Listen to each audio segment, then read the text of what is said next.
प्रपंच करत असताना परमार्थ शक्य नाहीये का? तर सहज शक्य असतो. आपण आपल्या परिवारातल्या व्यक्तींच्यासाठी, सदस्यांसाठी सुद्धा परमात्मा हे साधू शकतो.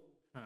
आपल्या व्यतिरिक्त अन्य आत्म्याचा अर्थ समजून घेणं, ते म्हणजे परमार्थ. आपल्याला केवळ व्यक्ती म्हणून विचार नसतो करायचा, तर एक अंतरात्मा म्हणून विचार करायचा असतो. पण केवळ सहप्रवासी आपल्या आयुष्यात आहोत म्हणून विचार नसतो करायचा, तर आपण सर्वच एका सुप्रीम पॉवरचे हां. म्हणजे परमात्म्याचे हे सर्व अंश आहोत, हे आपल्याला समजून घ्यायचं असतं. आणि म्हणून आपण केवळ सगळे सोबती नाही आहोत, सहप्रवासी नाही आहोत, तर आपण सगळेच त्या सद्गुरूंचे, त्या स्वामी समर्थांचे सेवक आहोत, साधक आहोत. हां. एक कार्यकर्तृत्वाची जबाबदारी आहे, ती जबाबदारी आपल्याला निभावायची आहे. मग हे होत असताना अर्थातच काय झालं, की प्रपंचात राहून सुद्धा परमार्थ आलाच. पण आपण परमार्थ हा दैनंदिन जीवनात सुद्धा निभावत असतोच. हं. आपल्या मुलांचं शिक्षण करतो, त्यावेळेला आपण काय करत असतो, आपल्या मुलांचा परमार्थ विचारात घेतो. पण पती आणि पत्नी एकत्र जीवन जगत असताना पती काही वेळेला पत्नीसाठी काही करत असतो, त्यावेळेला तो देखील त्याचा परमार्थच असतो. हां.